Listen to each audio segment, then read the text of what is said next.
Halo, perkenalkan saya Hani Nafilah dengan NIM A112023151202. Perkenalkan, saya Aulia Sadina Nabilah dengan NIM A112023151205. Halo, perkenalkan nama saya Najwa Kamila dengan NIM A112023151209.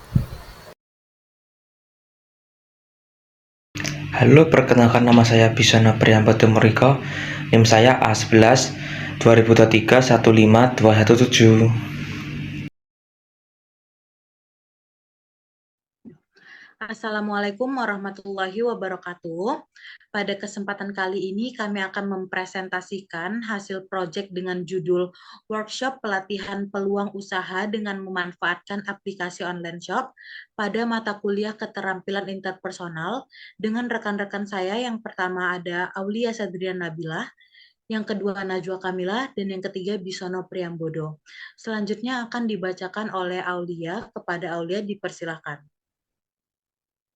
Pada bab pertama, yaitu latar belakang, hal yang melatar belakangi kami membuat proyek dengan judul Workshop Pelatihan Peluang Usaha dengan Memanfaatkan Aplikasi Online Shop adalah sampah plastik menjadi salah satu permasalahan di berbagai negara di dunia karena sulit terurai.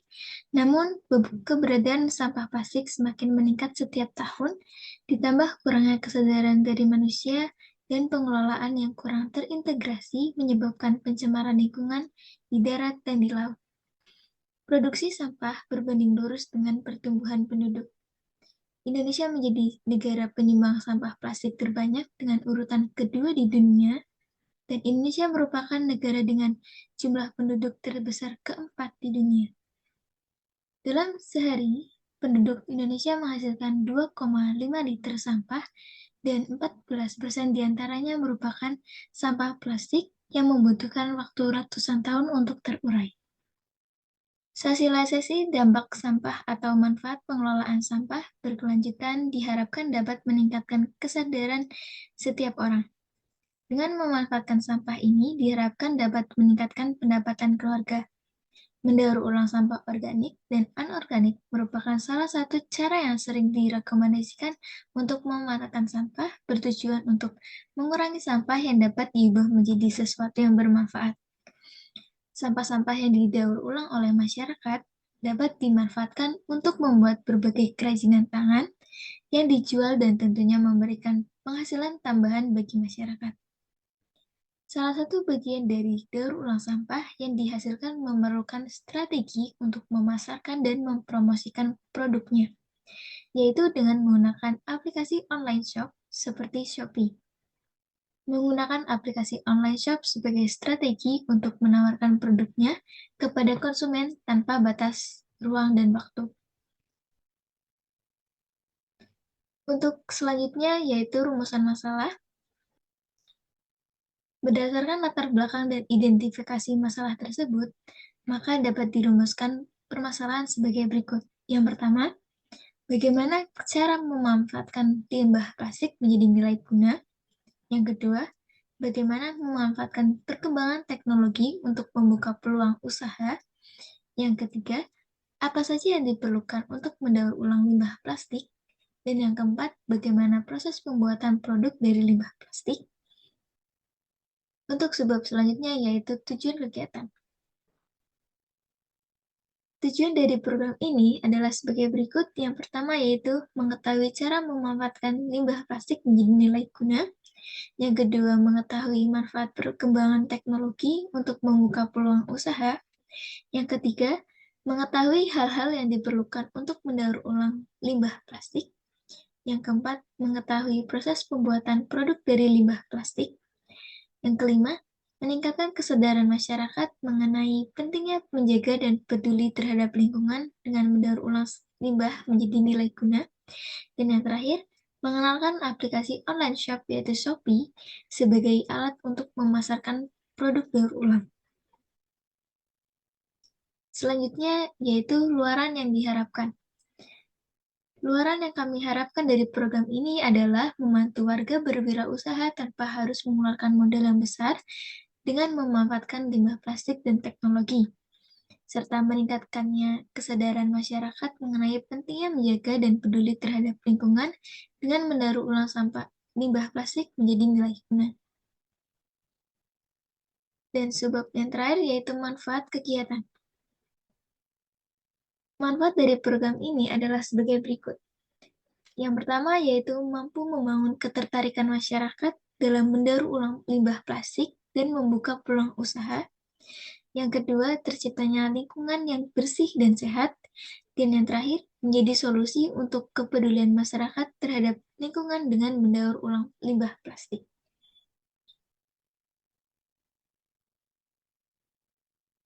Untuk bab 2 akan dilanjutkan oleh rekan saya, yaitu Bisono Priambodo. Baik, untuk bab 2 sendiri, gambaran umum rencana usaha. Hingga saat ini, permasalahan penumpukan sampah menjadi topik perbincangan penting di masyarakat Indonesia. Banyak sampah yang menumpuk di pedesaan, khususnya sampah plastik, karena sebagian besar kemasannya adalah plastik. Masyarakat desa biasanya membersihkan sampah dengan cara dibakar. Namun hal tersebut dapat mencemari udara. Oleh karena itu, penulis berinisiatif untuk memanfaatkan sampah plastik dengan mendaur ulang menjadi kerajinan vas dan bunga, khususnya kantong plastik dan koran, sebagai salah satu produk yang untuk menjaga lingkungan desa tetap bersih dari sampah yang menumpuk. Penulis juga berinisiatif membuat aplikasi penjualan yang memudahkan dalam penjual produk buatan masyarakat lokal. Berikutnya adalah analisis produk.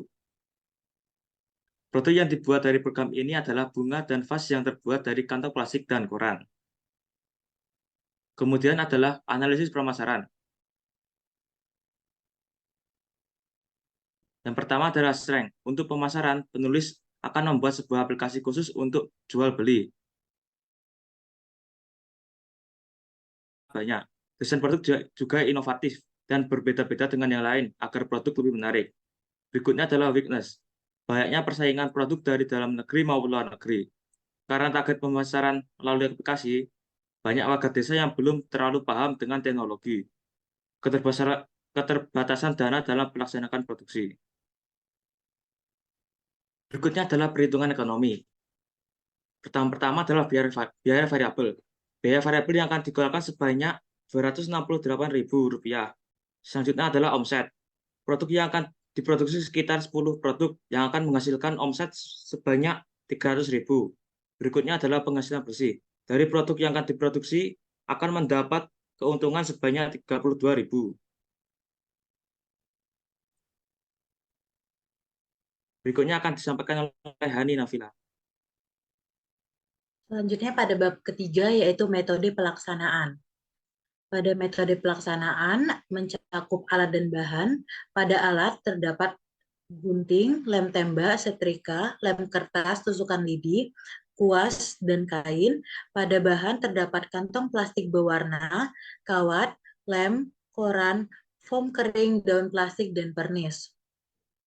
Selanjutnya ada proses pembuatan. Pada proses pembuatan terdapat 3 tahapan, yaitu proses pembuatan batang, proses pembuatan bunga, dan yang terakhir nanti ada proses pembuatan vas.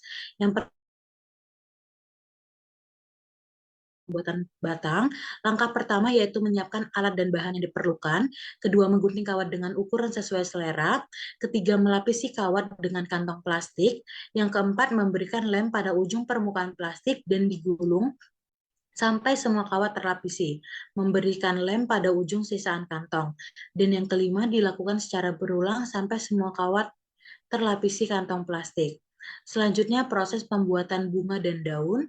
Langkah yang pertama menyiapkan alat dan bahan, kedua menyediakan kantong plastik pink 2-3 lembar, yang ketiga menyediakan setrika, yang keempat menyediakan juga kain sebagai lapisan plastik pada proses penyetrikaan kantong plastik, yang kelima plastik digabungkan beberapa lembar dan dilapisi dengan kain yang dilanjutkan dengan proses penyetrikaan.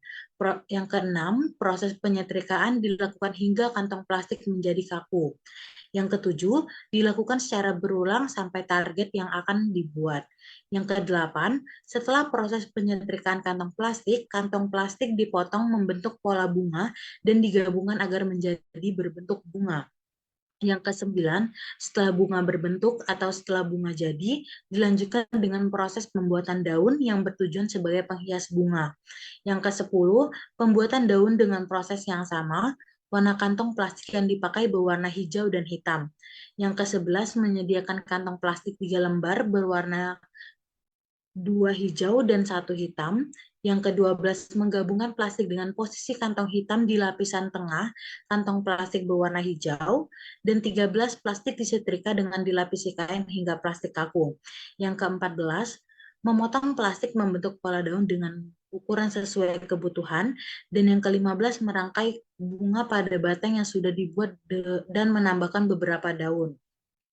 Selanjutnya, proses pembuatan vas. Langkah yang pertama yaitu memotong koran menjadi 4 bagian. Saat memotong posisi koran lurus vertikal. Dan yang kedua, menggulung koran menjadi gulungan kecil agar mudah kita bisa menggunakan bantuan tusukan lidi. Yang ketiga, setelah tergulung, bentuk koran menjadi melingkar sampai berbentuk seperti vas. Yang keempat, pada proses pembentukan, tambahkan sedikit demi sedikit lem agar merekat dengan sempurna. Yang kelima, pernis vas dengan cat agar vas menjadi lebih kuat dan memiliki warna. Langkah yang keenam, menambahkan oasis atau floral foam di dalam vas pada proses penggabungan bunga dengan vas. Yang ketujuh, menancapkan atau menusukkan bunga yang sudah dihias ke dalam oasis atau floral foam. Dan yang ke-8, bunga sudah selesai. Selanjutnya adalah proses pemasaran. Setelah kami melaksanakan kegiatan pelatihan membuat kerajinan dari limbah plastik, peserta pelatihan akan diarahkan untuk mendokumentasi produk yang telah dibuatnya. Kemudian peserta mengunggah foto produknya masing-masing ke dalam website online shop yang telah kelompok kami buat untuk dipasarkan. Pada proses mengunggah produk, peserta akan dibantu oleh tim kami mengenai tata caranya dari awal hingga akhir. Selanjutnya akan dilanjutkan oleh Najwa. Kepada Najwa dipersilahkan.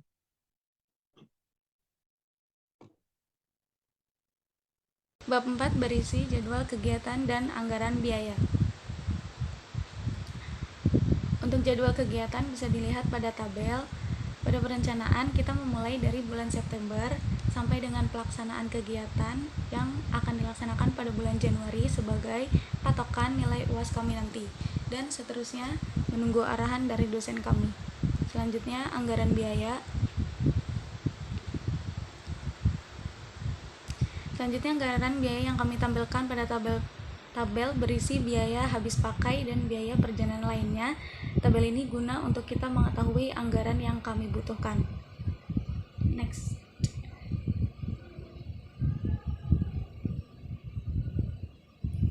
Bab 5 sebagai penutup berisi kesimpulan, yaitu pelatihan pembuatan produk kerajinan limbah plastik ini dapat diambil kesimpulan, yaitu kerajinan limbah plastik ini merupakan produk kerajinan yang dibuat untuk menjaga lingkungan desa tetap bersih dari sampah yang menumpuk dan memasarkannya melalui aplikasi online shop yang memudahkan dalam menjual produk buatan masyarakat lokal. Dan adapun saran yang kami tampilkan, yang pertama yaitu setelah melakukan pengecetan vas menggunakan pernis, tunggu cat sampai benar-benar kering agar tidak ada kerusakan pada produk. Yang kedua, proses membuat vas menggunakan koran ini sebelumnya kita bisa membuat foam kering dengan bentuk atau ukuran yang kita inginkan. Kemudian tempelkan koran yang sudah digulung sesuai dengan ukuran atau bentuk foam kering menggunakan lem tembak atau lem fox. Lalu setelah itu dicat menggunakan pernis.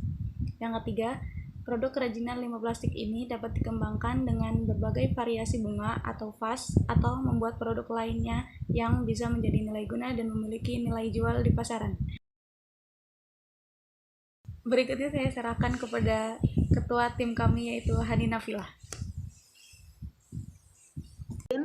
Itu saja presentasi dari kami. Untuk kurang dan lebihnya kami mohon maaf. Sekian, wassalamualaikum warahmatullahi wabarakatuh.